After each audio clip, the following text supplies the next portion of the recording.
Right, 3, 2, 1. Welcome, dear listeners. This is episode 103 of the Devon Dice Podcast, recorded on the 16th of July, 2023.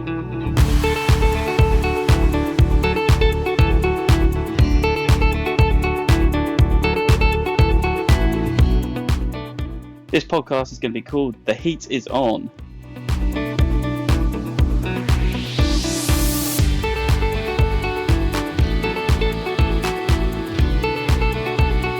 My name is Joel Wright, host of the podcast, and joining me tonight we have Nick Shaw, the podcast resident game designer. Good evening, everyone. Dr. Lewis Jones, the podcast classic board game player. Oh. And we have no Sam tonight. He's not feeling very well. Poorly Sam. Never mind, we can carry on without him. Who's going to moan about challenges? Well, yeah, I'm sure he would have loved to chime in about the Spiel Des Jahres winners have been just announced today, so we're recording when the news is hot. Amazing. Definitely. So the winners, the Kinderspiel Des Jahres, so that's like the kids' version of the awards, went to Mysterium Kids, Captain's Echo's Treasure.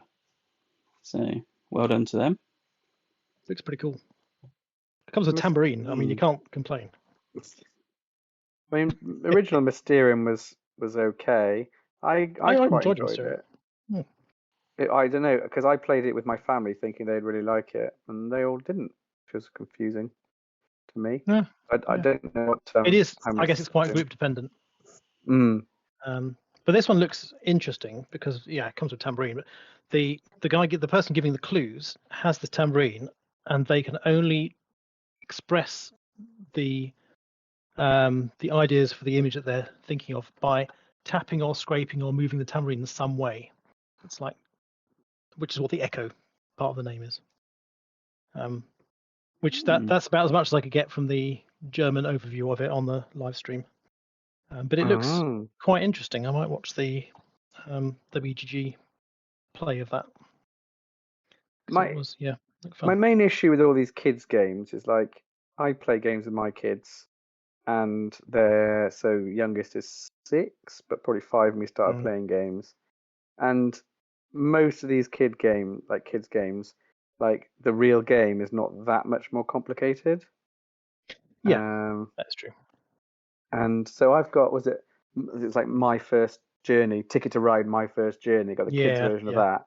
Completely pointless. 1, because Ticket to Ride is already pretty simple, but 2, because all they've done is they've taken away like the fun part of the game, so you just randomly draw cards from a deck instead of having to, should I pick that one, but I can only take that one trade, or should I gamble it? You take away the kind of fun part of it, which is the decision making. Really, it's just a little bit odd.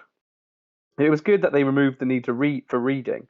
That was the key part, but I don't know why they then needed to remove the actual kind of decision making. It's odd. It depends what level it's aimed at. I mean, for you, Lewis, you're my well-established board gamer, so you're gonna your kids are gonna start growing up with that. But is it the market they're looking at of like families that literally just buy their kids board games because they think that's the board games are only for children? So like these sort of games will be aimed at the families that don't want to read rules, don't understand and the younger kids as well. The hobby, This is from like the hobby side of it. Yeah. Or maybe it is for it's for like you say, maybe those parents who just get it and give it to their kids and off you guys go and play it. It was not actually playing it with them. So I guess maybe if I wasn't playing it with my 5-6 year old, it would need to be a lot more simple. Yeah.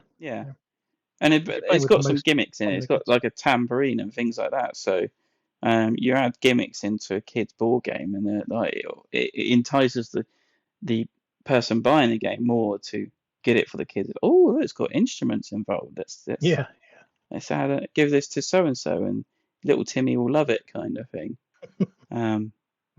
So yeah, I don't think it's really aimed at like kids that are involved with a board gaming family. No, it'll be for I as you think this say, is for the families, market. almost German mass market, effectively, which is a lot Yeah. more complex than English and American mass markets. And I think this also leads to the point of where the Kennerspiel and the Spiel des Jahres now aims their awards to. Especially very much like, Spiel is aimed for families, not for gamers. So let's get on with basically what we're going to really bitch about. We'll get over the first one. Spiel des Jahres, the actual family board gaming award, went to DorfRomantik, which I think we predicted. Yeah, I think of the three that were nominated, it was probably the right one to pick.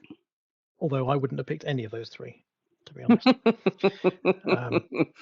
It kind of feels like this is a German game. We need it to win a German award. What two other games can we put it up against that have got no chance of winning? Do you think that was how they did it? That's very cynical. Oh dear. But probably fair.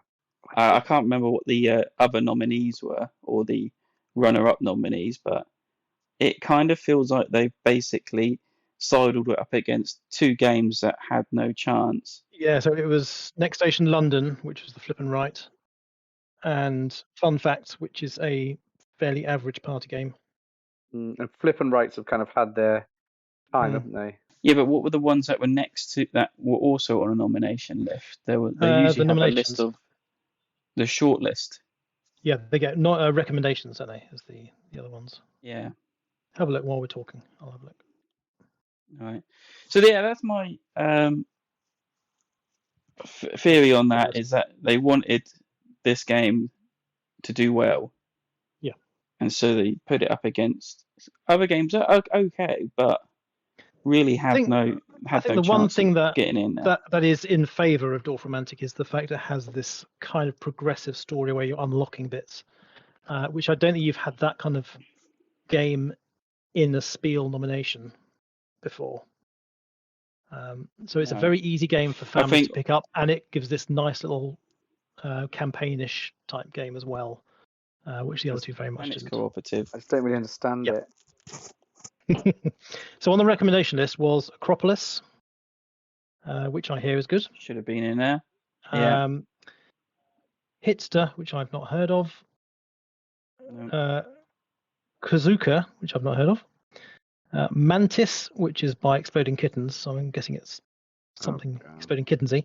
QE, which is a very, very good party game, although I would have said that was more Kennerspiel level. As well. Yeah, I think it's the first time it was printed in German, but I would have said that's more Kenner level.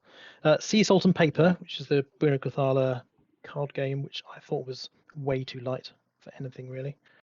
Wasn't much in it. And then That's Not a Hat, which again I think is a party game. Yeah, another little party game. So yeah, none of those really I think are, I would say, worthy of Game of the Year. But then what would we pick if we had to pick for this level, for a family game level? Quadropolis? No, not Quadropolis. What was the Acropolis? Acropolis. Right. I think that would have given it a run for money.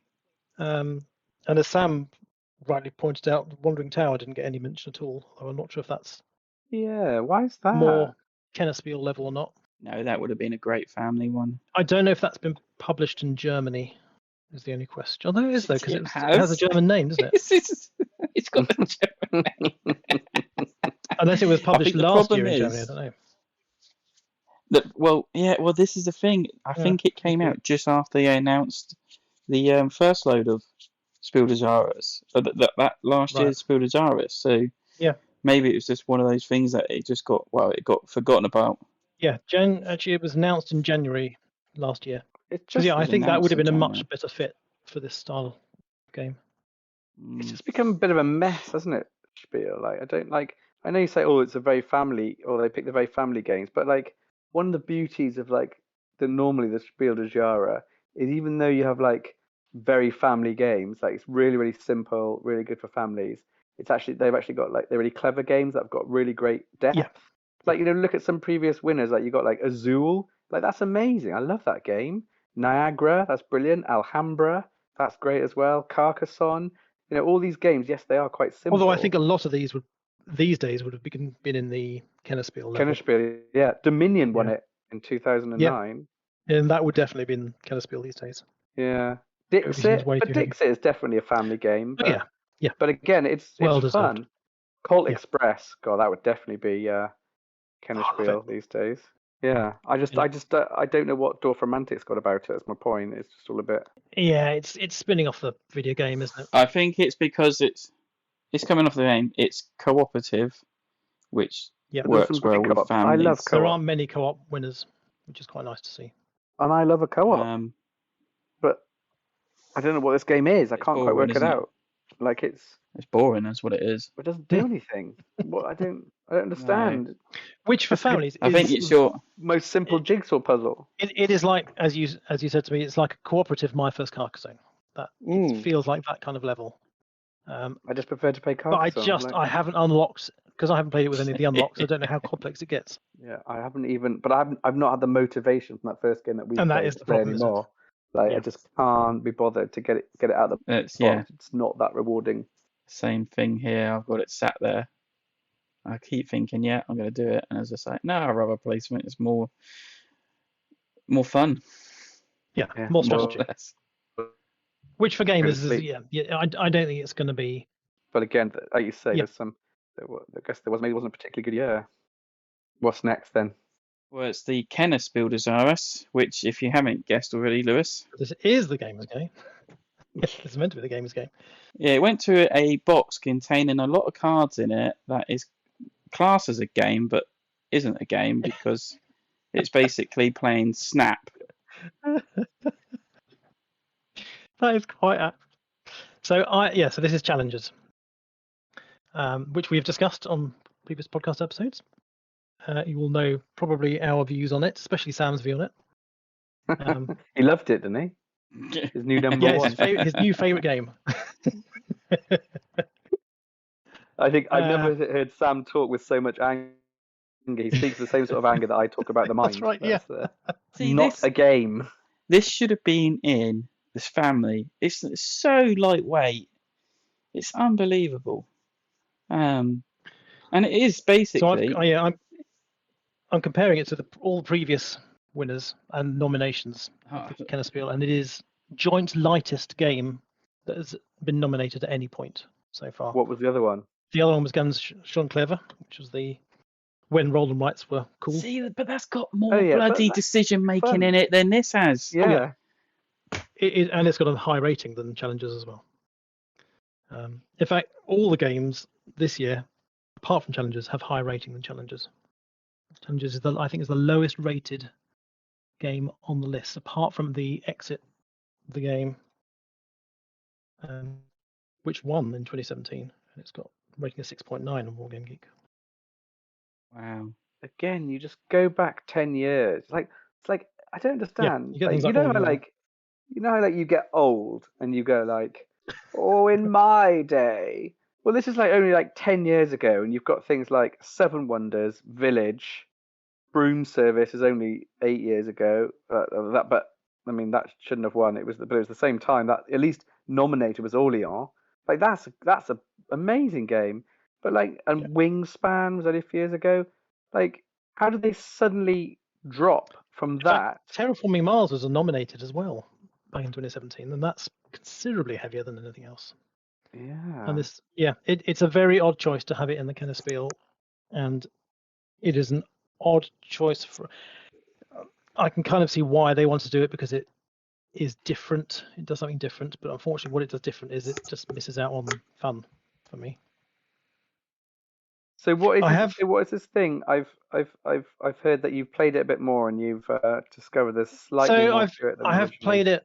I played 2 more games of it on Board Game Arena, where I've set it to just play automatically, so it just plays the actual tournament bits automatically, because there's no need to look. There's no need to even watch it play unless there's a decision to make from a card action. There's no point watching it. You just go, because I think what a lot of people are missing in why it's in this category, why some people do enjoy it, is it's not the actual tournament part of the game that's the interesting bit. It's the deck building bit, which is tiny, granted, But that is where the strategy is. It's how do you add cards to your deck, and which ones do you add, and do you remove anything from your deck? Because what you add and what you remove will affect whether you run out of cards or whether your bench fills up too quickly. And you are tweaking the deck in between these battles to see if you can get that deck to beat everything else. Where I think it falls apart is that you don't really have any visibility of what other people are doing in their deck building times, so you can't react to them because you're switching partners all the time. So you can't keep battling the same decks together to see if yours gets stronger. You're just hoping that it does. And there's a lot of risk of luck of the draw in the fact you draw 5 cards, pick one, you can then, or 2, and then you can pick another 5 if you don't want those first 5. And you're looking for synergies. And if you don't get those synergies, you're out of luck because you only add 1 or 2 per round. You can only take out 1 or 2 per round. That's the thing, isn't it? So I can see now, having played it, I can see where the strategy is in the game, but I don't think it is enough to make it an interesting game. Certainly not strategically for me.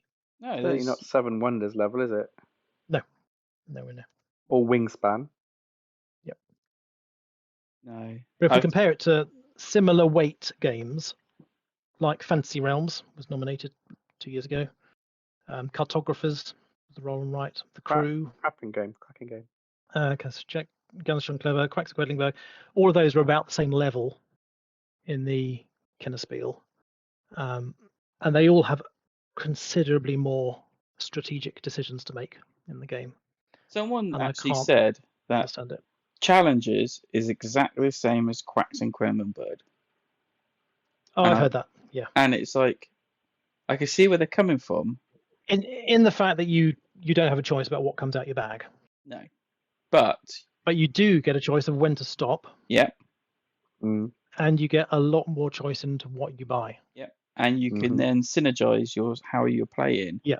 To make your bag mechanisms, work. And you're all playing against each other rather than blind playing against someone you don't know what their deck construction is. Yeah. You know what people are buying around the table because you're taking it in turns. Yeah, I think it's completely different. Okay. Mechanically, I can see the similarities, but it's just different. So different. I mean, yeah, it's crazy.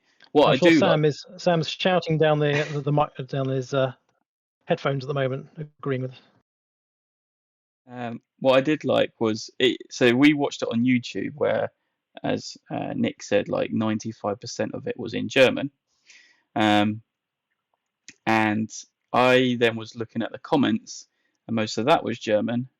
So then I was trying to quickly translate certain comments to see what people were saying about this, and the discussion was going on so they announced the Kennerspiel Des Jahres before the Spiel Des Jahres, and as they were doing the nominations of Spiel Des Jahres, people were still talking about challengers winning the Kennerspiel Des Jahres, and I've never seen so passive-aggressive comments in a YouTube video before, because usually YouTube video comments can be the most toxic thing ever.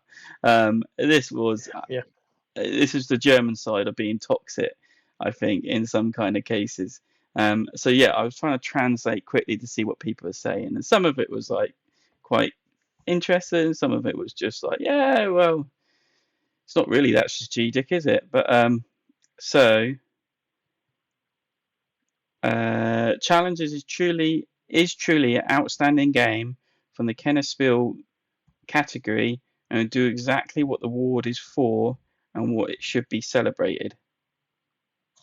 That's just a translation, I take it. So, is Challenges the big strategy game where you only win with the greatest strategy? Clearly not. Is Challenges a good game that isn't a classic family game? Yes. Challenges is a great game. I'm happy for the makers, but it's not a connoisseur's game as defined as a bridge game for those who want something more than a family game. Absolutely. 200 euro Lacerda players want to define what is and isn't a connoisseur game for the target group. Always amused. I think that's as real bad translation. Yeah, or that might be. Yeah. Oh no, deflicts with odd number of games. Deficits with a odd number of games, which I don't understand. Yeah. 2 suggests a false ease. Card effects are the music here, but then that needs to be better communicated in the instructions.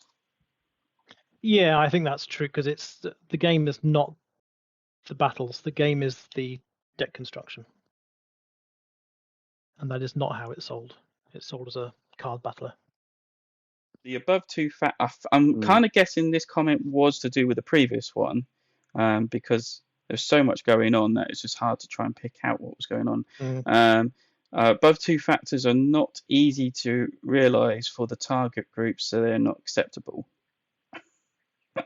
I knew before the award that I would get Planet Unknown and Iki, and the challenges didn't fit our group, so the price doesn't change anything. It's disgusting how bad gatekeeping in our hobby is now. I was just like, ooh, shots fired. So yeah, that was just. Yeah, I can kind of see what that last statement is implying, and that gamers are being very snobbish about their games, and they are trying to effectively make the Spiel des Jahres jury pick inverted commas better, heavier games, which is not the Connoisseur is meant to be like a Gateway Plus level of game, not a heavyweight game like a Lacerda game. I don't know. I thought but it doesn't make any sense.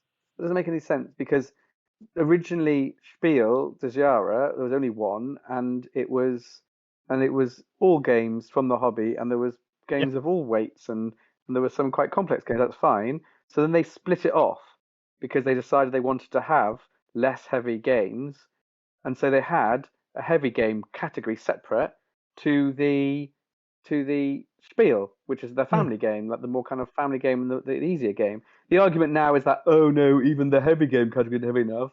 It's just stupid. We're going to make another category, and then in 5 years' time have the same bloody debate.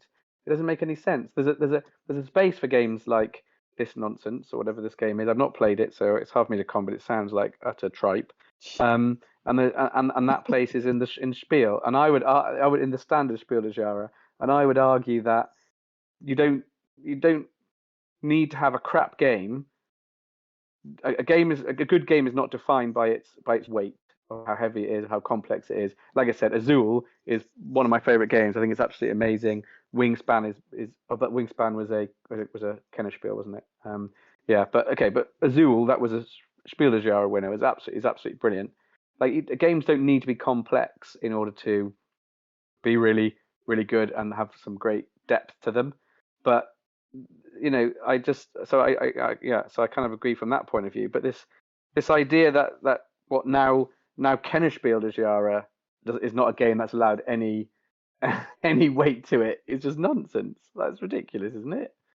Yeah, definitely. That's why we created 2 categories, or they created 2 categories. Well, that's what the original thought was. But I mean, I think we just need to look at like the Spiel des Jahres awards as it's aimed at the German market, and we forget about it, us being English speaking, and things like that. Why do we keep looking at this as to be the Oscars, really, of board games, when there is actually so many? But it doesn't seem to be fitting with our standards, does it? That's why we're bitching about it. Yeah. And I think they are evolving as well, and they're having to cope with an ever greater range of games, game weights, game styles, and it's just picking 3 is hard enough in a year where you get maybe 1,500 to 3,000 games released. If it's not like games are being very, very difficult. Games are not being stopped from being published in German. It just seems like they're walking into the nearest board game shop and like taking the first 3 games off the shelf. I don't know how they select the ones that they do. I know they have some pre-filtering before it gets to them. previously, like, there's some games who previously won it. Like, it's so obvious. The games are so good. Like, that's obviously going to win. Like, they clearly like are the Wingspan Oscars. and Quack Yeah, Go. yeah. Like, really stand out, new, exciting, fun games. But surely it's quite. I mean, it's been so across the board about this challenges. I've not heard anybody say good things about it. Like, it's just odd, isn't it? Mm. It's, as I said, it's a box of cards, and you're playing Snap in a slightly advanced way. You have no control apart from how you build your deck, but even that is slim luck because you're looking for synergies in cards to work together, and if you don't get, what do you get, 3 or 4 cards to pick from, or 5 cards you get to pick from, and sometimes you get 5. Sometimes you get to add and 2 if you happen just to 1. draw 2, it depends, because you get different levels of decks of complexity. Sometimes you can choose which decks you want to take from. And if you happen to draw ones that synergize very well together and with what you have in your deck already, then there is very little someone else can do about that. In fact, there's nothing they can do to influence your deck and what you put in your deck and what you take out of your deck. I mean, it's you get entirely cards down to you and how you. And that's the simulation is what it's trying to do. It's trying to simulate a tournament like a Magic Gathering tournament where you're pre-building your deck and then you're just going and fighting some random person to see if it happens to win, and then tuning your deck in between rounds. But obviously, Magic, you have decisions during the game about what you want to play when, and this is entirely an auto battler. You build your deck and then you just go, does it work? Oh, that didn't work very well, so I was shifting this down. Did that work? Oh, that's quite good. I'll try and boost it up a bit more. I don't see where the interaction with other players is in that, because it's everything you build is on your own. You don't see anyone else doing it, and when you battle, you have very little decision, and you switch partners all the time. It's a very odd design, and I don't know why they chose it. But fair play to the publishers; they clearly have a lot of interest, enough that they're bringing out version 2. Who's it? AEG is the main publisher of it for English speaking, isn't it? Of challenges. Yeah, completely. I couldn't care less. Well, if I was American, I could care less. It's Z-Man.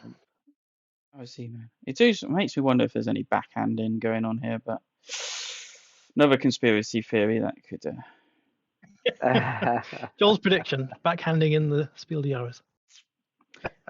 Well, they get certain money, don't they? Well, they get money for the sales of games that have their symbol on it, and publishers are guaranteed sales because it's got the logo on it.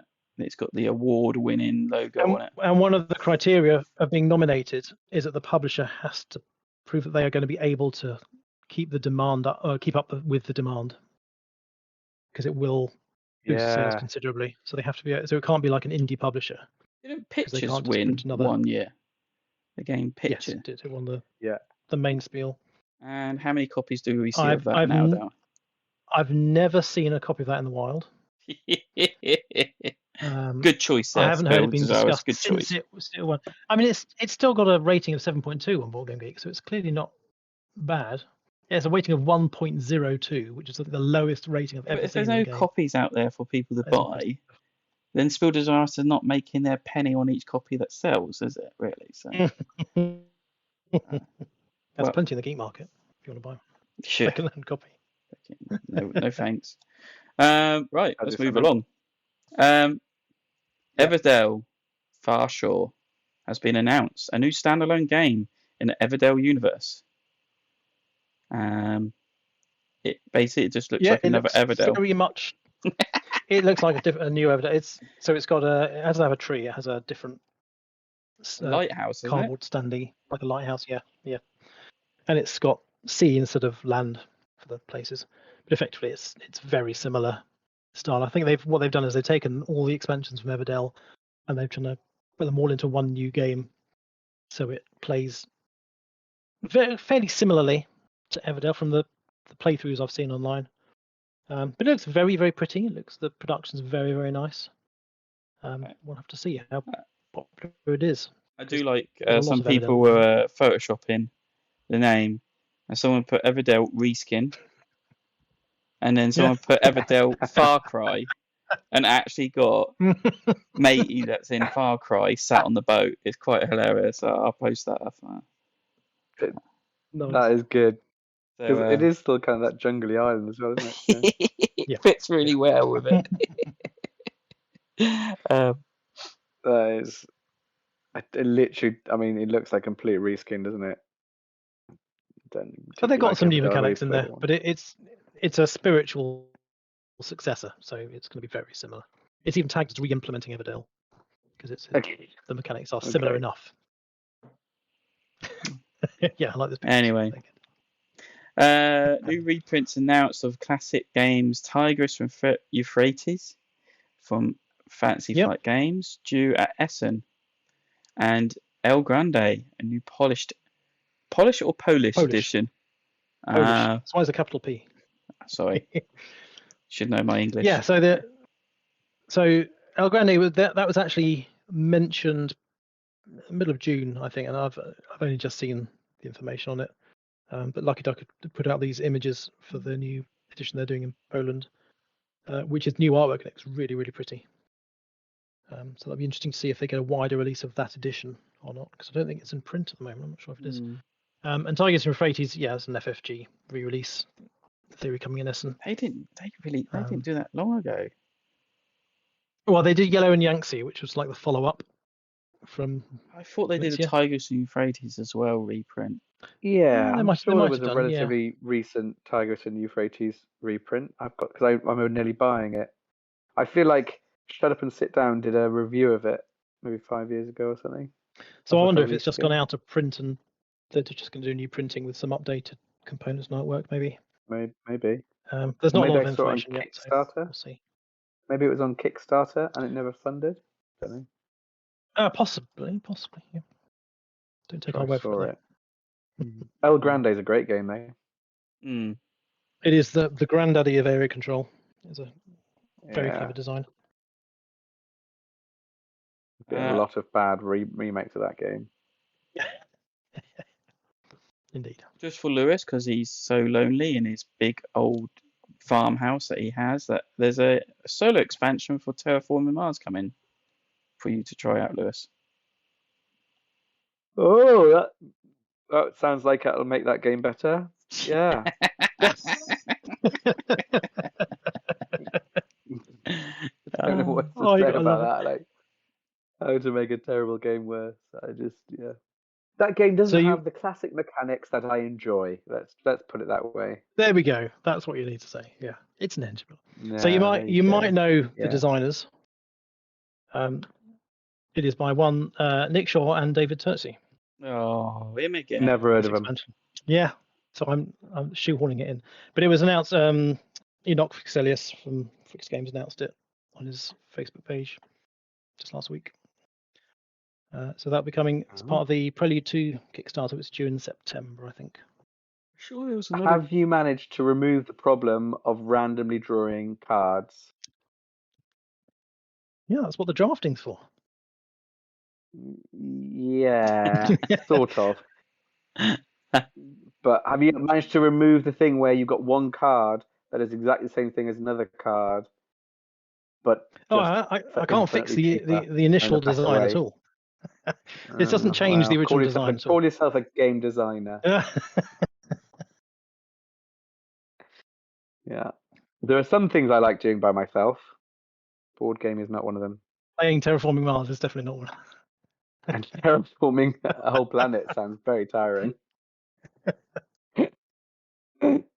I'm sure that'd be good. Lots of people do love solos, though, so I'm sure that they will. And lots of people love Terraforming Mars. So I'm sure that will be a success. Yep, we hope so. Yep. I had to roll back a little bit there when I found out you were doing it. He lured you in there, didn't Lewis? Just to bitch about it, and then just to see what you're going to say about it.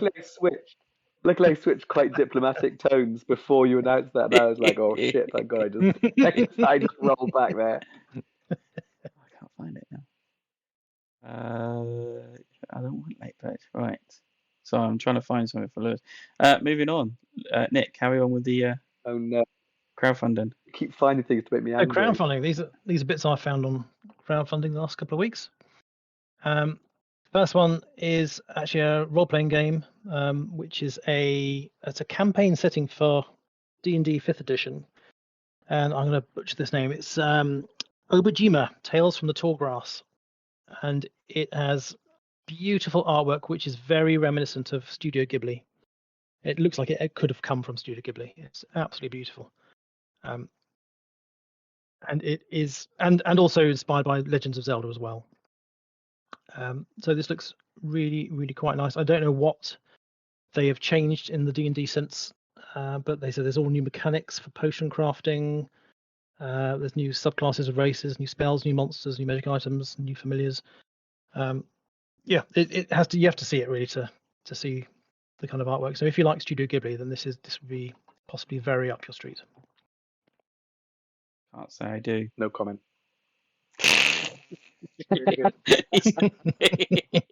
He's being lured in again. Yeah. Yeah. Hate that artwork. Hate that style. Hate D&D. Nick says, "Yeah, I designed it." Yeah, it's role-playing games. I did not design it. No. Yeah, well, yeah. I'm being very careful this time. I'm not falling. I see there's a few hooks going in there. It's going to catch me out now. So watch out for the sea mines. Oh, yeah. Other on the list, Right, Coloma New Prospects expansion is got its last few days. Only 3 days left, so it might have finished by the time people listen to this. But this is an expansion to Coloma from Johnny Pack, with artwork from the Miko. And Coloma's a very fun game, and this adds more. It looks pretty nice, and it's this is a game found. So there's just one pledge that I can see on this. I think there's more than one pledge. There must be more than one pledge, because you can't just buy the one thing. I should look this up is this beforehand. that card building one? No, this is quite a Euro-y style game. You have workers that go out, and there's a kind of a rotating disc of actions which shift around, and you're just doing Wild Westy things. I'm just trying to look up. So the expansion's only $29. We can get the whole lot for $79, including the expansion and the deluxe stuff. So it's a decent pleasure level. So that's a nice one. The next one, Gloomhaven, Buttons and Bugs. This is a kind of 18-card version, distilled down version of Gloomhaven, which sounds completely balmy to distill it down to just 18 cards. But it's a solo 20-minute per scenario game, which started life as a kind of a minification project for one of the Board Game Geek challenges, I believe. And Cephalofair Games picked it up for official publication. So it looks pretty good. And it's in with the rest of the Gloomhaven Grand Festival on backer kit, which you can pledge for this and for the whole of Gloomhaven 2nd edition and the role-playing game and Frosthaven and miniatures and all sorts of things. That second doing pretty well. edition. Is this another mine? Did you design this? No. Then what the WTF is this? What Gloomhaven already is a solo game. This is absolute nonsense. Well, a game is a stretch. It's a lot cheaper and a lot faster. That's a lot more packageable and put in your pocket. Well, I think it's going to be anyway be enjoyable. I think it's going to probably be sold as a kind of take it for a quick Gloomhaven-like feel in a quick game, as a kind of a novelty add-on for Gloomhaven aficionados. But that's that. Take a look. And then the final one from me is, and I did do the solo mode for this, so you can moan about that, Lewis. This is Hamlet by the Lake expansion. I didn't design the expansion, just the bits of the solo. So this expands Hamlet, which came out last year, I believe. Yes, last year it fulfilled on Kickstarter. And this adds lake tiles which fill in all the holes that the strange shaped tiles would make during the game, and you can go fishing in the lakes and then cook or sell the fish for various actions. And it's a really nice little add-on. It feels like a mini expansion, but it has just enough extra rules to be such that I wouldn't play without it. I think it's a great little expansion, but with the caveat that I did work on the solo mode for it. So over to Game you. does not look terrible. Yeah, there we go. A not terrible review has to be good from Lewis. High praise Joel, indeed. Over to you, Joel, for your one. Well, we've got a couple. Well, Planet Unknown Supermoon expansion is up and running. It's funded. It's doing very well, actually. Actually, it's doing really, really well. 500,000. It's funded. Well, the Spiel nomination has helped it greatly. I bet it did. So you can actually go there, and if you have the retail version of Unknown Planet, you can also get the Kickstarter upgrade bits. What's also nice about this is they're giving you, and I don't know why there wasn't before, but a lid for the Lazy Susan. I thought you were going to say for the box. Well, yeah, for the It didn't come with a lid with the box. Yeah. So you just need to tip that box like 5 degrees, and everything falls out of Lazy Susan, and it's a big mess. So they're actually giving you the lid for it in this expansion, and then you can like also purchase upgradable bits and things like that, and get the Supermoon expansion, which is adding a smaller moon next to your planet, which you can build on, and also That's it's quite cool. doing a a 4-piece like jigsaw bit planet. So you got 4 halves, and you can reorganize it how you like. Oh, nice, yeah. So yeah, here it is. A 4 times planet quadrants, modular front and back, 16 unique combinations in one planet, which is quite cool. And then you get more event cards, more milestone cards, more everything for it. So back in this, because actually reasonable price for the expansion is $30. Yeah, that's pretty nice for. Yeah, and then I'm getting like the $250 shipping. Yeah, that I've not looked. I'm sure I looked into it. I don't think it was that bad. Supermoon plus lid. That's so funny. That's the pledge name. One of the things that I look for in life is a lid. So expansion, UK, yeah, £8. $8. So yeah, it's not bad at all. It's not bad. Less than half the price of the game, which is better than most Kickstarters for UK shipping. But anyway, so yeah, that's on there. So yeah, I'm backing it for the new expansion and the upgrade bits because I really like the game. And so does everyone else that's been playing it with me. So it's a winner. And the other thing I put on the thing is basically Catacombs 2, Lewis, is coming to GameFound. I was just looking at that. I don't know what they're doing with that. It looks like they're making it serious. It is kind of serious. You have serious flick to resolve that. Yeah, exactly. Well, because that was the thing. The very original Catacombs was really serious. Had really crazy artwork, really serious, crazy artwork. And then like Quanchai Moria got hold of it on the big Kickstarter, and it kind of reinvented itself as like a bit more zany, a bit more fun. It kind of the crazy artwork fit the kind of annoying funkiness of missing that flick and all that kind of stuff. Well, basically, you can now play it as a proper thematically. It's proper. You can go back to your actual proper dungeon crawling with DM in charge. And a DM controlling the game. And you can do movement. So there's deck building to it to customize your character. And then there's also, you can resolve combat with the dexterity flicking aspect. Or you can not do dexterity and have like a normal kind of combat thing. Basically, it just turns into a dungeon crawl. And that's not yet out, is it? It's not released yet. no timer on it yet to say when it is. So still working on it. But yeah, I just thought Lewis would be interested on that. Why? Ezra games are not famed for their fast movement, and that's because when I say they, it's he. So it's like one person, and sometimes his brother helps him out. So they don't move very quickly, but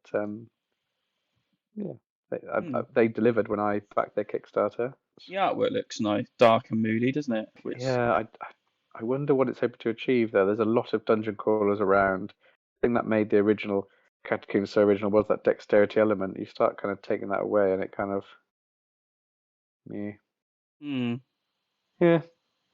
interesting. I'm not sure I would go for it myself at the moment, but I'd need to know more about it before I could comment. So I want to play the games. So I've not really been playing much new. Mainly Heat and Planet Unknown, and a few standard games I keep playing on Board Game Arena, and losing badly still at those for some reason. But anyway, the one game I have played physically, that was at Monday Night Game Group, was Revive. So Revive came out with a bit of a success last year. Like, people were banging on about this. I think it was released at Essen. And it looks bright, it looks colourful, it also looks very complicated, but it's not actually. And when he started telling us, I was just like, oh yeah, there's a lot to take in, but when you start actually playing the game, it's really quite simple. There's a lot of different mechanics going on. You've got like this exploring aspect going on where you're flipping tiles over. You also got this kind of they're like 3 tracks, but it's like laid out in a big square kind of thing, and they're moving all over the place. And then you've got this kind of deck building aspect going on in your hand. And as always, you have 2 actions, or you have a refresh phase. And so there's lots of options to take with actions. You can play a card down, and when you play a card down, it's got to go in a slot on your player board. You can upgrade slots so they do you better, and your cards really only give you resources. You can explore, like I said, so if you've got enough resources, you can flip over a tile. You've then got this area control bit going on, where you can put buildings out or people out, and you gain more stuff, gain kind of resources, not really resources. There's where you put your buildings, you can move the tracks. Where you put your people, I forgot what. They unlock technology on this little tech tree you've got on your board, and then you've got like the refresh phase where you basically gather up all your cards that you've played and put them in discard pile, draw more cards, and refresh your board, or refresh some other bits. It's actually really, really quite simple and actually quite enjoyable. I do feel we played it very, very wrong, and it weren't until we got to the end we said, oh yeah, it should have been like this. How have I only got this number of cards when I've done this, and things like that? And it was one of those. I was playing with Rob, Nick, and it was so funny because at the end of one of these tracks, you score 2 points for every green card you've got in your hand. And he's looked at his hand and goes, oh, well, I've only got 4 cards. Surely I would have had more because I'd done this, this, and this. I said, well, yeah. He goes, all right. And then there's a market you can get more cards from. He goes, oh, I'll just take these 3 cards, and they just happen to be green cards. I was like, oh, there's a 6-point gain for you there, isn't there? So, but the old cheating strategy worked again. Oh, it's a good old Rob kind of pulling points out of his ass kind of thing. So yeah, but then I did exactly the same thing because you also got this card that you pick for end game scoring, and it's got 3 different ways of getting extra points, and we thought we had to get these artifacts of the color to be able to score them, but you already got a picture of the artifact on it, so it already scores at the end of the game. But if you get more artifacts, it duplicates or times the point scoring. Right. So me and Rob were rushing it, and then we get to it. It actually does score already, and then it scores again if you've got more of that color out. And so then I was looking at my cards. I was like, well, actually, I'm short of cards because one of my scoring was I get 2 points per new card I added into my deck. I said, so I'll just take 3 cards off the deck, kind of thing. That gives me I think that gave me like a 12-point swing or something. So it was one of those we should have been.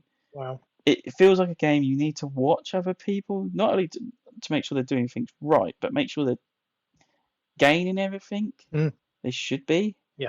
Because there is a lot to go on. Like I said, if you explore, you've got to have enough resources to explore that tile. But also, if you're exploring it from a distance, you've got to have food to do that distance. When you explore a tile, you get to take a card from the marketplace and add it into your discard pile. So you have to remember doing that when you flip it over. And then you've got the choice of orientating that tile in a way that might fit you. And then you also, because you unlock technology, track, and other cards might kick off you doing something. So you're trying to keep track of everything that's going on. So I actually really enjoyed it. It does look like there's a lot of moving parts. There is.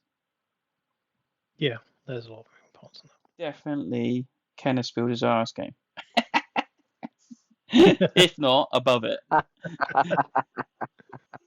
it'll have to be above it, mate. Have to be above it. But it's actually really simple. It is just like, long as you've got the stuff going on, and not only that, like that big track, you see the 3 tracks going around. Like you've got your energy, so you can like put energy on your machines and make them help you, give you a benefit for that turn, and you're keeping track of that. And sometimes some of those say, oh yeah, I put that energy on there, I get to take 3 energy back from the machines I've already placed. And then you're like, oh, I can do this again, I can do that again, I can do this again. And it's just like, there's a lot of swings, a lot of combos that kick off from things like that. Yep. As I said, I enjoyed it. I'd love to go back for another play-in. That can be good. I want to try it. That can be very boring for the other players, is what we've learned before, isn't it? Yeah, but you're all doing it. One player can have a massive turn. Oh, okay. It's not that massive, Lewis. I mean, it's only big if someone takes a long time to choose their cards. And I mean, Rob is well known for being a bit AP at our group, but even I was like really having to think about my turn because there were so many like loops that you could go through to make your turn a little bit better. So I think 4 players could be a very long-winded game. 3 players could be a good sweet spot, but it played good as 2.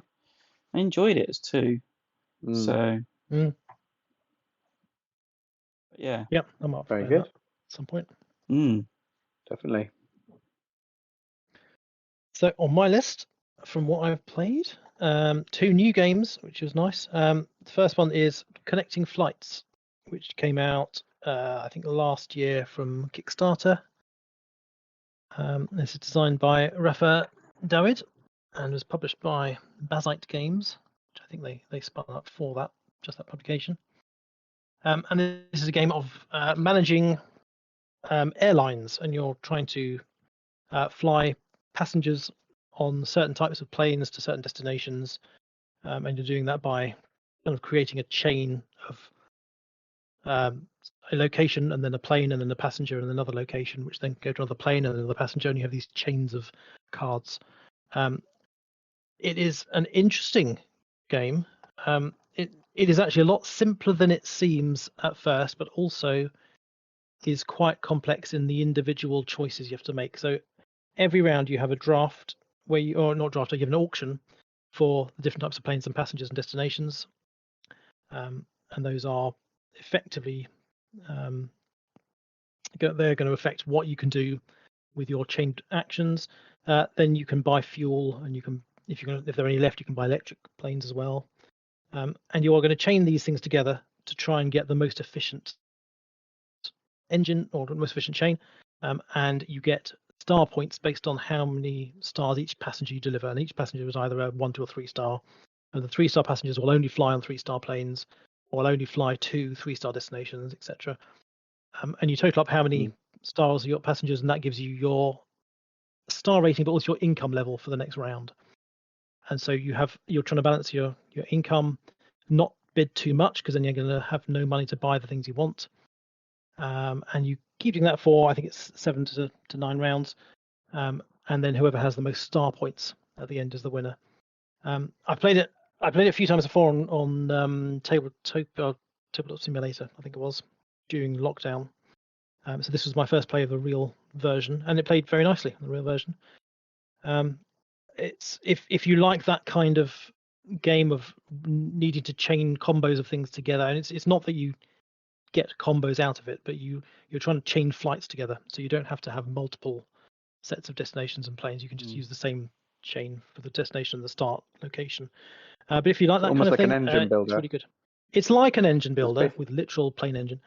Yeah, but you're trying to reuse the start and destination cards to then send people onto another place, so that you don't have to have separate chains, because then you have to buy more destination tickets. And you can occasionally, if you need to, you can buy landing rights for ones that you don't have, but you have to return them at the end of the game. At the end of the round. And you can rent things from other players if they let you, which gives them a bit of an income, but then lets you complete your thing. So yeah, it was a fun game. We played it, I think it was 3 players we played. 4 players. And it played very nicely. I've heard some mixed reviews about it. I don't think Dice Tower liked it at all, but I quite enjoyed it. I'd give it around about a 7 out of 10, which is a good one. And then the other one we played is Peak Oil Profiteer, which is the follow-up to Peak Oil, which came out a few years ago. And this is a standalone game version, so it's not the same as Peak Oil, but it's the same kind of universe. And you are, as in Peak Oil, you are kind of oil executives trying to sell your oil to a war-torn nation, and try and make the most money. At the end of the game is whoever has the most money is the winner. It has got a very interesting action selection, so everyone has the same set of, I think it's 5 or 6 cards that they can choose one each round, and you do kind of a blind choose, and then everyone reveals simultaneously, and then you all do the actions from numbers 1 up to numbers 5 or 6. And that is actions of I'm gonna have to look at them now because I can't remember exactly what they all were. But you're going to be buying rights to drill oil. You're going to be building oil platforms. You're going to be shipping oil you've produced to the ports. You're going to be trying to spread your influence with the 3 factions that everyone is vying to control. So you've got the government, the guerrilla militia, and the National Liberation Front, and they're all fighting each other effectively. They're almost like non-player characters. But you're going to be trying to control them, where you can get these blackmail cards which let you take control of some of the characters of these 3 governments, which then mean you can bypass some of the rules. You don't have to pay for drilling rights, or you don't have to pay to go through someone else's land. And these 3 factions are expanding out on the map. They're trying to keep control of it. And so one of the other actions is to actually supply guns to these each faction, and then that will grow their influence. They'll take over another sector, which might result in a fight between an existing faction in that sector and wipe themselves out. And it played out very nicely. It wasn't that long. It was, and the BGG says 30 to 60 minutes, and we played a 4-player game, and it plays up to 5. And we finished, I think, probably in about an hour and a quarter. The only downside is it has paper money, which I really don't like having to manage, but it kind of felt thematic. But it was a really nice little production, really nice, and a really fun game. So worth checking out if you're not too bothered about playing top executive oil corporations. It was a good one.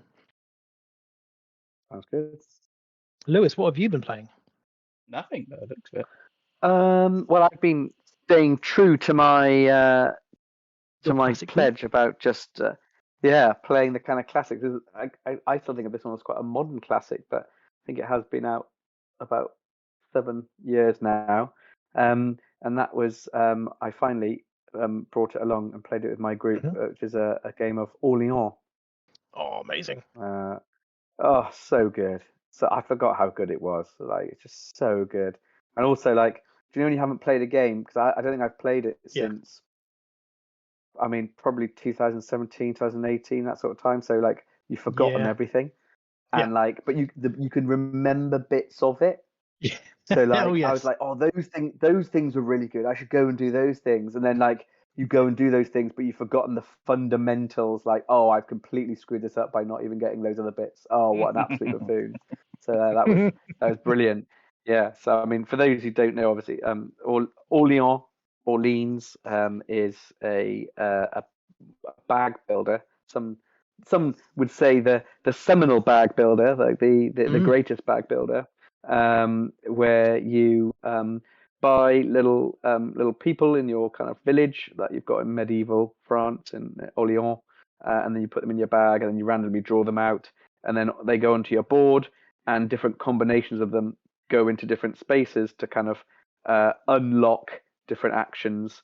And not just that, what makes it particularly good is that you have normally, when you choose what you're going to buy, each thing goes along with a cheeky bonus action. Little track. Oh, I love it. Yeah, and normally the stuff you really want, like the action you really want, is got the people that you're not remotely interested in. Yeah. So you fill up your bag with utter nonsense, and then and there's just layer after layer of it. I could talk to you about it, and then that happened to me. I filled up with a little grey dude with nothing to do with them, and then you can try and convert those into points by sort of sending them up to this kind of other board. I forget what that board's supposed to be, the town hall. Beneficial deeds board. That's it. Yeah, beneficial. they're contributing to beneficial deeds to the town, but they disappear from your bag. So it's a way to thin. Yeah, they disappear from your bag, and they get you points and other bonuses and other bits like that. Only to then discover when I did another action that there were these buildings that you can build that give you kind of your own little extra sort of action space, their own little super moves. I could have kept my dearth of grey dudes and priests, I think they were, and then I could have used them to go on a building that would have given me exactly what I wanted. I forget what I wanted, but I would have absolutely smashed it if I'd remembered that these things existed. But that's part of the fun of the game, that you can discover new things as you play it. But, I mean, it still went really well. And then that's before you even get the whole kind of area control type part of it. The whole map bit, Yeah, the whole map bit where you got to go around building guild houses, really good fun. It's quite bad because I sort of play and I introduced to my group was 3 other guys, and I was like, I don't want to oversell this, but I'm 90% sure at least one of you at the end of this will say this is the best game you've ever played. And I was like, maybe I've oversold this a tiny bit. But there's one guy who came, and the last time, he doesn't come very often, and the last time he came, we played Power Grid that I'd brought along, and he was like, well, I don't think you can beat Power Grid because Power Grid was amazing. That was so good. And then at the end, he was like, well, I don't believe it. That is even better than Power Grid. Power Grid was really good. Amazing. So that was quite good. Yeah, and the other 2 guys, I mean, I don't know if it was their top one. It's hard to say top one, but both of them said it was definitely in their, their top 5 kind of games. It's because it still holds up so as well good. after all these years. Yeah, that's it. Yeah, really yeah. Nice, and I don't think anything's ever competed. I do find the setup a bit fiddly for Orléans. It is setting up the goods tiles on the map. Yeah, it's just a pain when you have to randomize on the map and then sort the remainders. Yeah. Oh, correct. Yeah. But other than that, I love it. Yeah. Yeah. Well, it says a lot about how games have gone recently, and that like the guys I play with have kind of joined kind of gaming relatively recently, but I mean over 5 years kind of thing. But and so when I set it up, I was thinking like, oh, I hate the setup of this. It's the one thing that annoys me about this is that it's a relatively long setup. And at the end of it, my mate was like, yeah, and it's such a quick setup as well. And I was like, oh yeah, I forgot all the Kickstarter games we've been playing recently with their 50,000 miniatures and 50,000 places and plastic for that and plastic for this.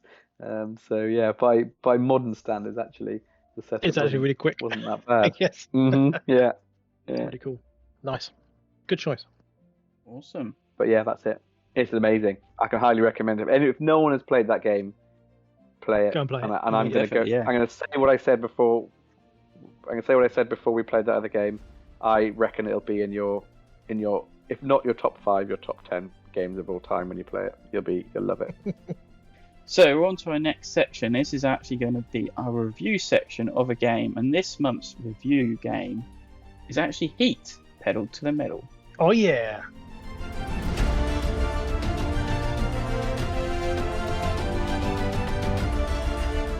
Hello and welcome.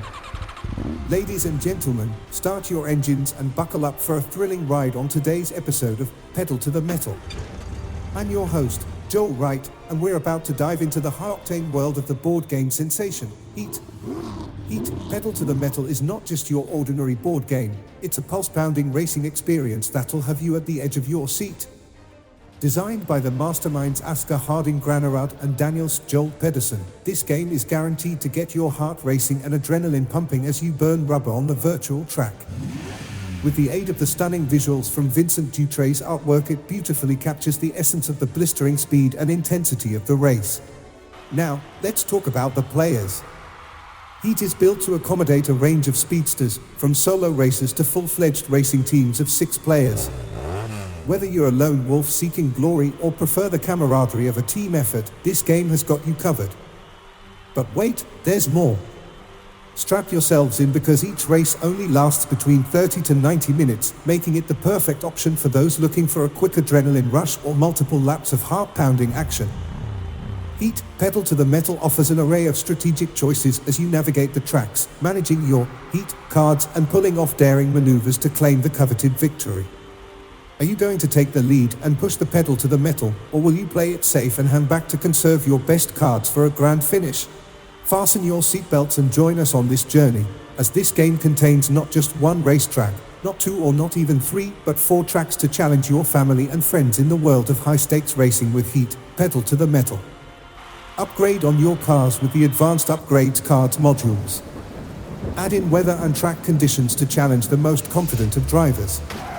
Or take it to the ultimate level and complete in the championship mode. Race on different track over multiple games, earning points in each race, and of course the winner is one with the most points at the end. Stay tuned as we dive into the nitty-gritty of the gameplay, the mechanics, the components, and our favorite bit of the game. I promise you, ladies and gentlemen, it's going to be a podcast episode you won't want to miss. So, rev up those engines, because it's time to get this show on the road with our review of Heat, Pedal to the Metal. We'll see you at the finish line. Let's go.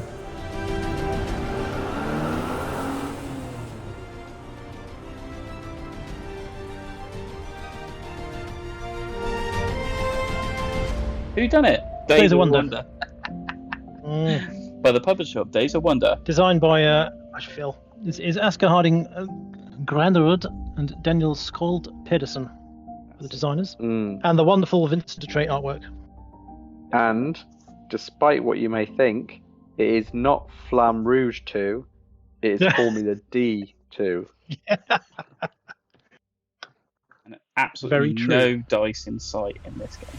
So, Lewis, if you would like to do a quick rules overview, and then we'll get on to our thoughts. I'd be delighted. Yes. So, Formula D2, I mean, Heat, Pedal to the Metal, is exactly what the thrills and excitement of motor racing. You take on the role of being a driver in your car, and you have to race around the track, beating your buddies. And it takes some very interesting mechanics from sort of different games and really blends them very, very well to make a pretty good racing game. So what basically happens is at the start of every round, you will decide if you want to go up or down a gear, very like the old Formula D, if anyone ever played that. What that gear does, rather than in Formula D where it lets you roll a dice with more numbers, it decides how many cards you can play.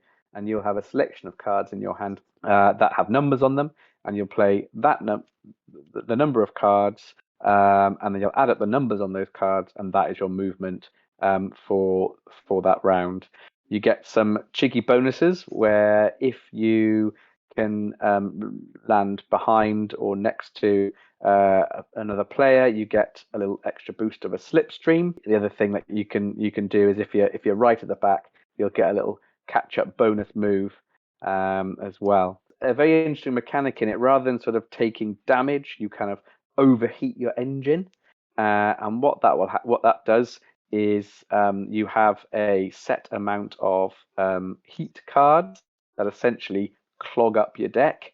And what will happen is as you go around a corner, for example, there'll be a number on it, and the turn that you go around the corner, you'll add up all the numbers on your movement cards that turn, and you will have to compare that to the number on the corner. And if the number is greater, then you'll have to add that number of heat cards. There's a fixed number of heat cards you have, and that varies depending on the map and the version of the game you're playing, because there's lots of variations and additional extras and rules and mini expansions that come straight out of the box, which is great. And if you run out of those, then you end up doing a big spin out, which basically starts you off at the right back at that corner in gear 0, and you're going nowhere fast.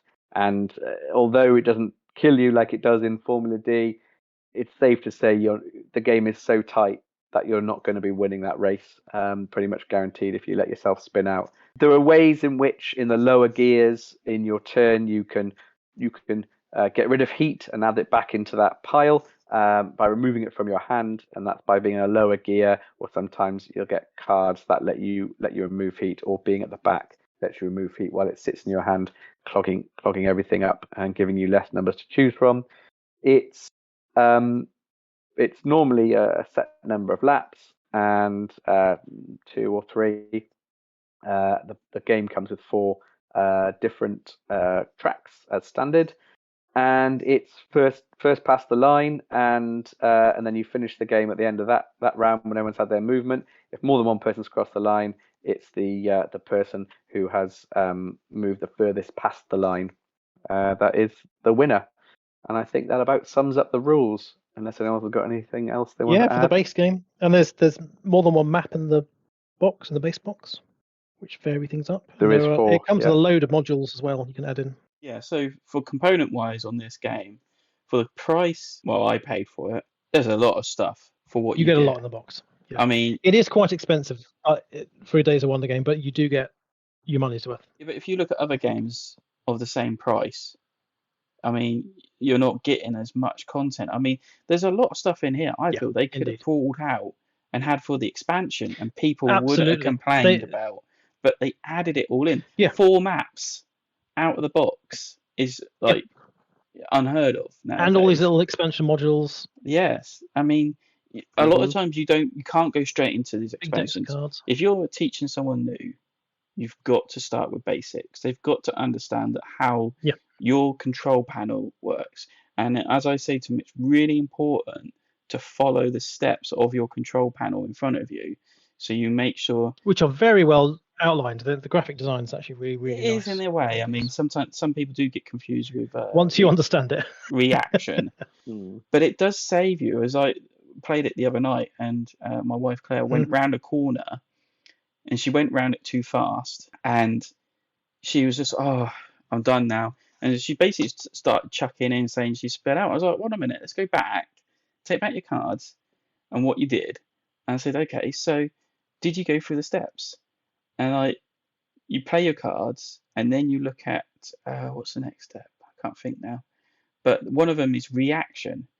And that allows you to discard cards that are your heat back into the heat pile, which then could allow you, if you've gone around a corner too fast and checking corner is at the very end, allow you to put the heat back in to differentiate your speed going around the corner, which actually helped her stop in spinning out because she could have discarded heat and then put that heat back into a discard pile for going around the corner too fast.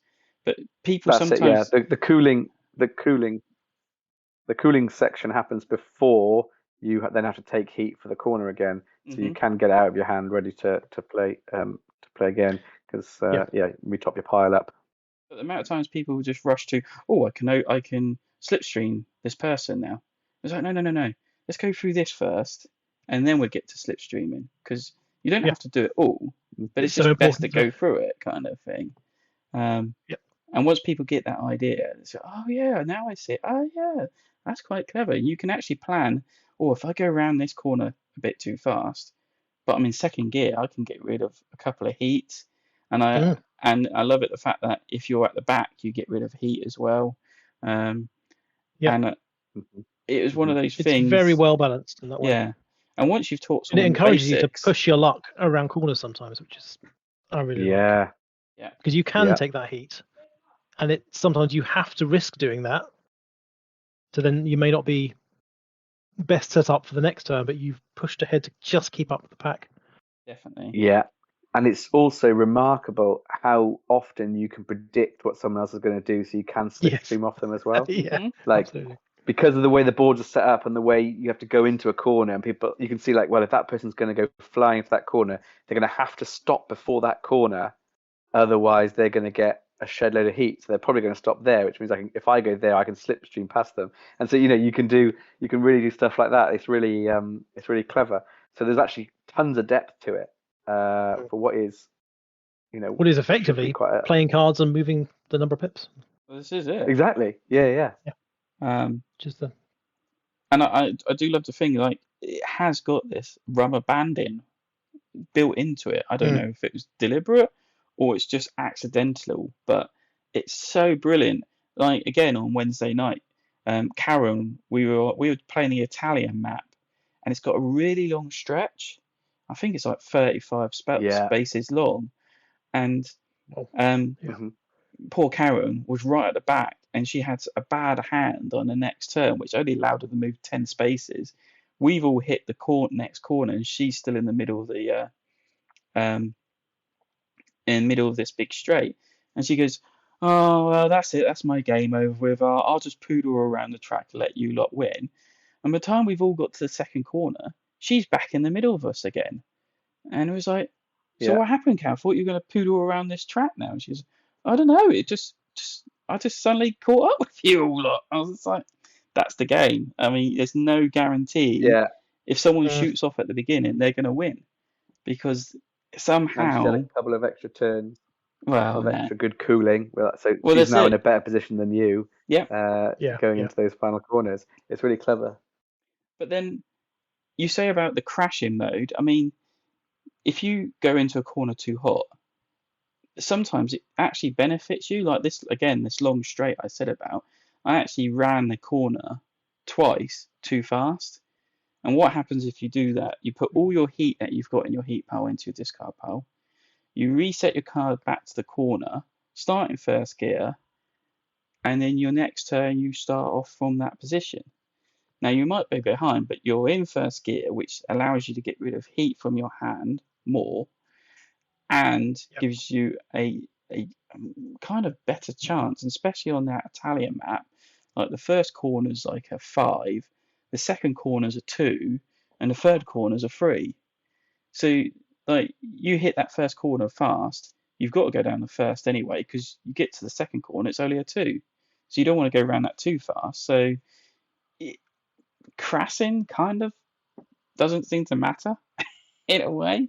The only problem is you get stress cards in your hand, which basically are random draws. Which you can't. Yeah, it's a real risk, which sometimes works out for you, but it's a risk of random draw. But I think it depends on the timing that you kind of spin out, because whenever I've seen people spin out, they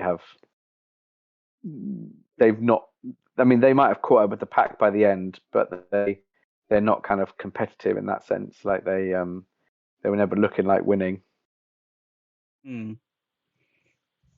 So I think it's great. I didn't like. It's enough of a deterrent. It's enough of a deterrent that it keeps you on your toes. Is what I mean. That's a good thing. It's fun having that overall looming, because like, you want to use heat, deliberately use the heat you've got to get around corners and stuff like that. But if you push your luck too far, then it can be really quite painful. But again, not game breaking and the end of your game like it is in Formula D. But you probably won't be coming first, I'd suggest. No, I mean, I didn't. but I was middle out of 5, so I believe. Yeah. And I mean, you I've can definitely get back into it.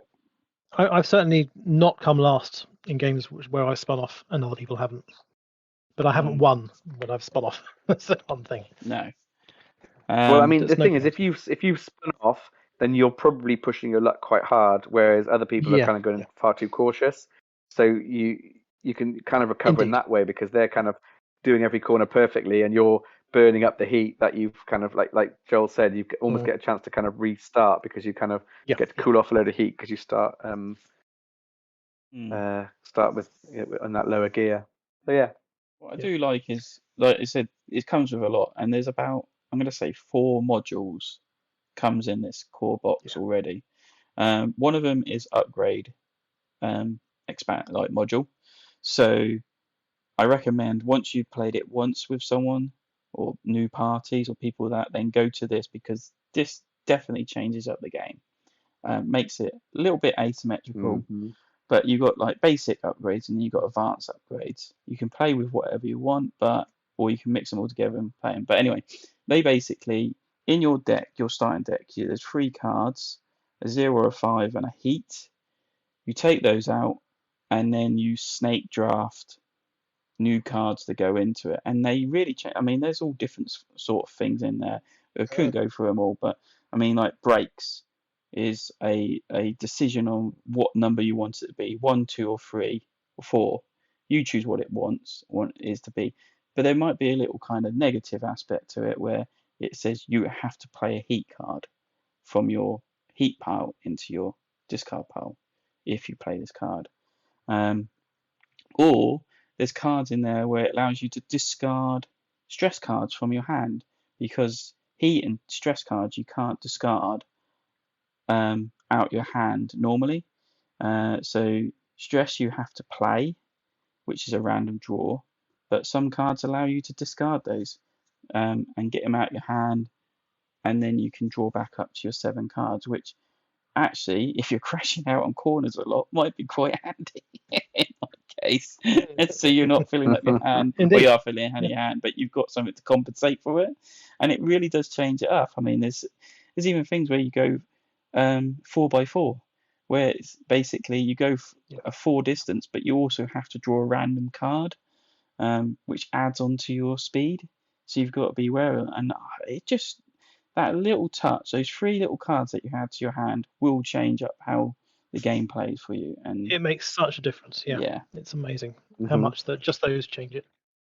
And then again, but because it's not just kind of those set asymmetrical powers, or you have this driver, you have that driver, because it's drafted, it doesn't feel like, oh, you won because you got the driver with that particular ability. Like almost everyone had the option to draft, and create a particular kind of deck, like a mini deck builder, isn't it? Basically, where you get to kind of try and get cards that synergize with each other. You might have one that gives you loads of heat, but another one that gives you loads of cooling. And if you can get those 2 working together, then you can absolutely fly, and stuff like that. And they're all the cards are good, and some are better working together. And if you can kind of draft the right ones, then it's like, well done on you, kind of thing. It's good. And then the next module up is weather. So every track, and I only realised this when we were playing at UK Games Expo, it tells you information, how many heat cards everyone should have in their heat pile, how many stress cards they should have in their deck, how many laps you should do, which is like, I didn't notice, but out of the 4 tracks, one of them says 3 laps, the others are all 2 laps. And it wasn't until we were playing that track and I looked, I was like, what's that 3 mean there? And I'm looking that's how many laps we're going to be doing, guys. So I don't know if we changed it then. Yeah, I remember that. You wait until I was cheering, passing the line before you pointed that bit out. That's right. By the way, you got another lap to go. Yeah, miles ahead of everyone else. Having just deliberately added every bit of heat possible into my deck, going, yeah, look at me, burn it over the line, woo woo. By the way, I've decided to add one more lap on. Yeah, brilliant. I also noticed there's another rule on there that I've only just noticed today. If you look at the finish line, there's a symbol of slipstreaming, but it's been crossed out.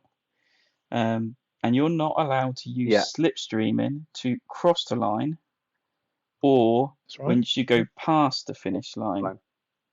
So, I mean, I know we did that. I didn't know that, but it's hard to remember that in the heat of the moment. No pun intended. Hey. I had to get but that's why they've got the symbol there to remind people. I didn't even notice that until I was looking at today, saying, "Why is that there for?" Oh, this is a rule I've not known about since playing. But anyway, so yeah, weather changes it up. So you get a big weather board out that you put in a spot, and it might say, "Oh, you've got to add more heat cards to your heat pile," or "You got to add more stress cards to your heat pile," or you have to add. I had the one I had today. I had to add 3 of my heat cards straight into my discard pile. So yeah, you're already at like half your heat pile down, and then it's also got a like ability that in the corner that reacts to certain points on the track.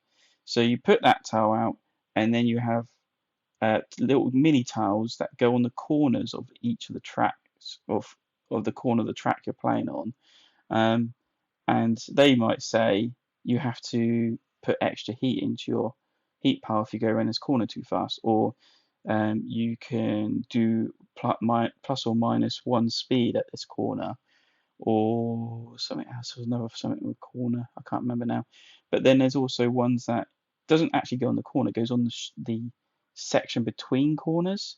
So you get more slipstreaming speed from this section, or if you boost on this section, you don't pay heat. And it's really cool like that. But then there's also the weather token, which relates to the big weather tile you put out. So it might say in there like you get more slipstreaming, or you can't slipstream on this section due to what type of weather's going on the track. So it's quite cool. It doesn't really work with solo because that's how I tried it out for podcasting review purposes. But it was interesting to see actually this will change up games. So not only you add in your upgrades, but then you'll be looking at the track and saying, that's going to be dodgy trying to get around that corner, or this might be handy to have here. So yeah, you'll set all that up, then you'll draft, and then it'd be like, okay, so how do I build my deck now to fit the track again? So yeah, interesting. It also means that, you know, each of those 4 out of the box tracks now has however many different weather variables to it. So it's like playing a different map each time, isn't it? It is, definitely. And the third one is solo. Again, I played it for review purposes. And so it's me against 5 tracks, automated. And it is as simple as flip a card over, and that says how many movements the cars have. It is a little bit complicated because you have to then look at, is it going to reach the corner before it's moved its full number of points, kind of thing. If it does, then you put it to this section of the corner. If it's gone past a certain line, then you look at the corner speed and then a number above that car, and you move that number of spaces. It's a little bit complicated. It works quite well, but it's not as kind of rubber bandy as playing with real people. Because the first game I'd done, the black car just zoomed off and was unstoppable. I think I came 3rd in that. The second game, it was me and, was it the black car? I think it was a blue car this time, with just like neck and neck all the way round. And then the blue car just kind of pipped it at the line because my last hand was really poor. And so they don't do heat, they don't do cooling down, they don't do boosting. I couldn't figure out whether they did the adrenaline bit where if they're in last place, they get an extra boost. I couldn't work that out because it doesn't explain it that well in the rules. I need to check that up on Board Game Geek. But yeah, all the other rules apply to you, but not to them. So it is a good way, and actually you can add this in if you're playing with 2 people or 3 people. It might be a good thing just to add in so there's more cars in the mix, and it makes more chance of being able to slipstream and stuff. yeah. So because that's another thing that's quite good about the game is it comes with 6 players as standard at the bottom, without no expansion. Although there is space in the insert for 8, oh yeah. so we're going to There assume is. there must be an expansion coming for it. And then the last module is But yeah, I mean, it's championship good mode, and I've not even read the rules, but it's got its own upgrade deck that's involved, and you get points per race you win, or how well you but there's doing it. loads And you more play to through it than different that. maps, don't you, as well? Have you Yeah, looked at it, Lewis? there's a Have lot you? to it. Yeah. So it's got like everything you need to have like a whole like race season that you can play with like the same people. So it's like Formula D's always had that, but this is like next level stuff. So there's like events that like come out as well. So like here I'm looking at one that says driver strike. This race is 1 lap shorter than usual. The winner of this race is awarded 2 extra championship points. So, it kind of modulates all that kind of stuff. So you can get all these random events that come out. There's a thing to do with like the paparazzi or something, and getting sponsors. So you can get these like better sponsor upgrades that are like amazing, but you need to have a sponsor. So you have to do something like on what the photographers will be put at like a random corner, and you've got to pull off some like. But if you like take heat around the corner by like skidding around the corner to get the good photos, so that you end up getting more sponsorship, and then that allows you to get the better upgrades. Yeah. There's like one-off super upgrades for like for like one race. Yeah, I would love to do a little championship mode of this and see how it looks plays great out. fun. But and that's all in one box. That's the core box, which is amazing. Yeah.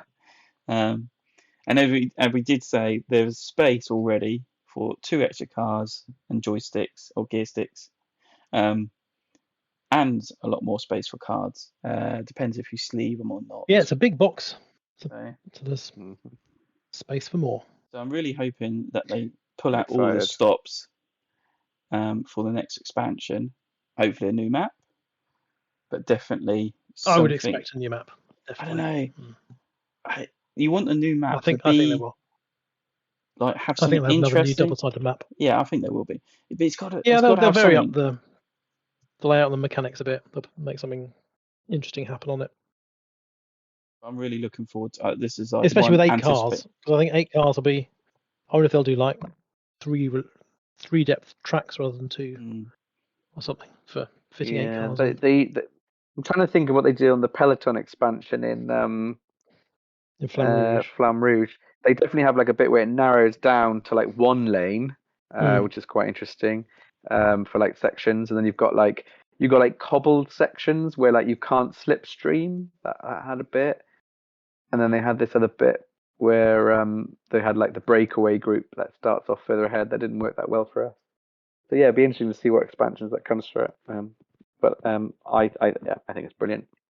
Oh yeah, we haven't said what we thought. I think it's terrible. Worst game I've. I think one of the maps I would think would be really interesting for them to have is it's not Montreal. Monaco, the city one. Yeah. Yeah, that would be really interesting because that overlaps, does it? No, it doesn't overlap. It's just because it's an old traditional. It goes through tunnels, it has narrow bits, and it's got the tunnel. It's got a really tight hairpin on it. It's old cobble streets. Yeah, it could be, yeah, because this Heat is based in was it 60s driving era? Would you say, or 70s, 60s? Yeah, it 50s, feels like 60s. that. I don't know. It's got those old like torpedo type cars, isn't it? Yeah. Actually, the championships are like the 50s and 60s. Yeah, those cars. And it is that era. When racing was in Monaco, that was when it was at its height because the cars could actually pass each other. And they didn't have all these safety restrictions going on. Monaco now is just boring. I hate watching. Anyway, that's a different story. But I know no one dies or anything. I know. What's the point? But I think Monaco track could really fit this game in the next expansion. It'd be really interesting. Yeah. So, and they could do some interesting things with it. Anyway, but so yeah, that's my predictions for the expansion, which I'm excited for. but there's nothing being made of an expansion yet. So Nothing announced yet about that. No. But anyway, we've got plenty to play. It's really on good, isn't it?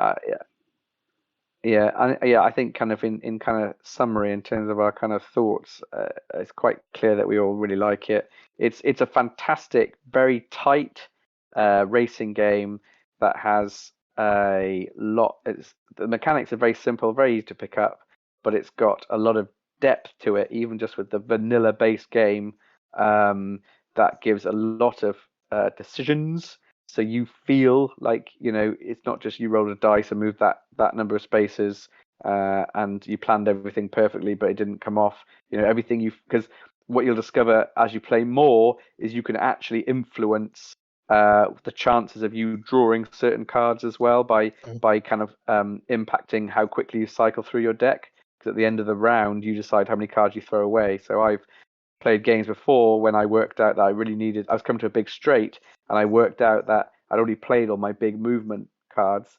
So if I wanted any chance of drawing up any decent movement cards, I needed to cycle through my deck. And so I got rid of a card from my hand that was like quite a good movement card in order to cycle through on the chance of getting the better movement cards again, and it paid off, and I won. So you got that kind of, it's not even just a blind drawing, you can influence that as well. From that point of view, I thought it was really, really good. And there's so many kind of tactical layers to it. And with great catch-up mechanics built in, that means that nobody feels like they're sort of left behind and get bored. And it's just a really good racing game. Mm. What would you say is if you had to pick one favourite thing about it, what would you say is your favourite bit about the game? I'll ask that to Joel first. Okay. I thought I was waiting for Lewis because Lewis just spoke. Lewis just said loads, so you can say them, Joel. Favourite thing? I don't know. There's so many. I think, as I said before, the fact that it doesn't matter how far someone gets ahead at the beginning, they're not guaranteed to win because you always seem to come back. And so I do like that aspect. Like Formula D always seemed to have it, and it was always all right. We're playing for second now. He's too far ahead because it doesn't matter. Like they roll their dice, they're going to get all right rolls. They're still going to be ahead. It's just difficult to catch up in that aspect. But here, it seems to be well balanced in that aspect. Keeps people well put together. So it's wide open, I think. Yeah. Lewis, do you have a favourite bit? One favourite thing? I think I really like how many decisions that you have to make. As I really like that side of things. Like it's for like you say, for a game that is essentially just play some cards and move that number of pips. There is a huge amount of decision making that goes into it, and that is fun. And when you take a gamble and go for something, you feel like you earned it rather than just happen to roll the right number on a die. And I think that's great fun. I really enjoy it. That's good. My favourite bit is, I think what I like the best about the design is the deck management. Is managing your heat is the game to me. That's where the strategy is. If you properly manage that pile of heat, that is how you're going to win the game. And obviously there's a bit of luck required in the draw, but as you say, you can manipulate how quickly you go through your deck. And if you manage the heat properly, you're managing how clogged your deck gets. And I just think it's a really clever mechanism. And it's labelled on Board Game Geek as a deck builder, but you don't really build. Apart from when you snake draft at the beginning of the upgrades, you're not really building it. You're managing it. You're managing the heat going in, the heat coming out. So you're not really adding stuff in game or removing stuff in game. You have the static amount of heat that's going between your hand and your discard and the pile, and it's just very, very cleverly done. So I agree. It's really good design. So final thoughts and ratings. I mean, I think we've said it multiple episodes now. Oh, I have anyway. I have so much fun with this. I can bring this out with pretty much anyone. Even got the kids involved, which is unheard of nowadays because they downright hate board games. I think I've forced it on them too much in the past. But we sat down and we just said, look, we're going to play a game tonight. It's really clear. Like the wife had to convince them, and it's really easy. And they got it. They actually, I think they actually enjoyed it. Yeah. I mean, admittedly, it got to the end and they were like, "Are we done now?" It's like, "Yeah." Oh, thank God. We go back upstairs and hide away in our bedrooms for the rest of the evening. Back to the phones. Yeah. But I think they enjoyed it, and so yeah. And so I can get this out with pretty much. It goes to 6 people, which is a handy number to have. Yeah, it's really good. And you start basic and you start working it through the modules and say, right, we're going to introduce this bit now. And I think it's great. And I think I've rated it 8.5 on All Game Geek. I like it that much. So yeah. Very good. Lewis, what would be your rating? I like it. I like it a lot. I'm trying to think of other racing games that I like as much, whether it's my favorite racing game. I do very much like the Quest for El Dorado, which is a definitely a deck building racing game, as opposed to this a deck management racing game. Indeed. But I think I love the way that you can get this out and you can play 2 or 3 games in an evening very, very quickly. You can just blast out a few races. It's nice and quick.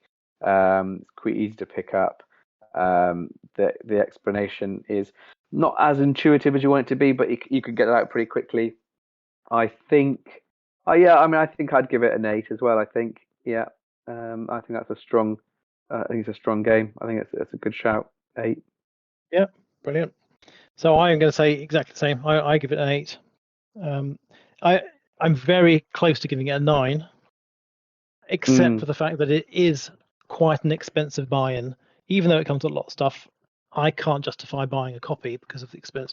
I think if they did a starter's version for 2/3 of the price, I will probably pick that up. But at the price it is, I can't quite justify it. But luckily, the group has a copy, so I can play it there. It's great. How much is it these days? I think I only paid about 40, 50 quid. Well, it's out of print at the moment. Pretty standard board game price now. It was about £60 originally. Let me see what the MSRP is. We got asked for quite a good price, didn't we, Lewis? At the end of the day, it's about £50. Yeah. Most places. So Chaos Cards. Yeah, I think I've paid just under that. Yeah. But it's out of stock everywhere in the UK at the moment. I think they're between print runs again. Yeah. But I mean, it is like it is expensive when you say £50 because I think a board game should cost £20 and the expensive ones cost £30. But it's just the price of board games now, isn't it? Unfortunately, it is indeed. That they all are in that £40-50, £40-60 bracket. You'd easily pay that for a midweight Euro game these days. Yeah, especially with all the blinged out components. But for Days of Wonder quality of production, it's certainly worth the money. It's just a little bit too much for me to justify buying a copy, especially when the group has a copy. Yeah, I can see that. So hear that, Days of Wonder, bring out a cut down version. I'll buy that instead. No, don't do it. They bring out a big box version when the expansion comes out, making it more expensive. Yeah, you get it. That's it. Yep. They've got to fit the new map in. They haven't left space for the new map, so. That's right. New box as well. So there we go. If you ain't a guest already, he is favoured with Devon Dice Podcast. Sam also really likes it as well, as you might know from previous podcasts.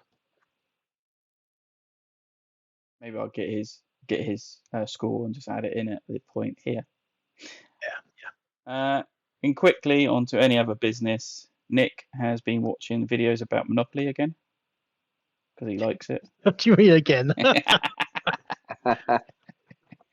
You know me too well. You know what you're like.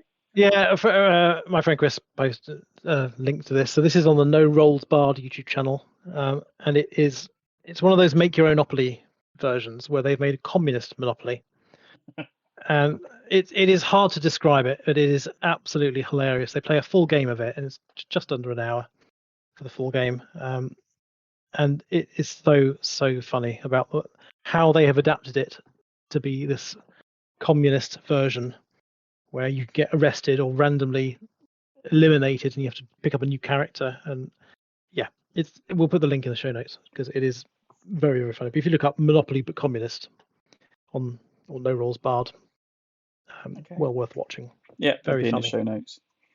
And then for me, I think I found my new favorite coffee beverage ever.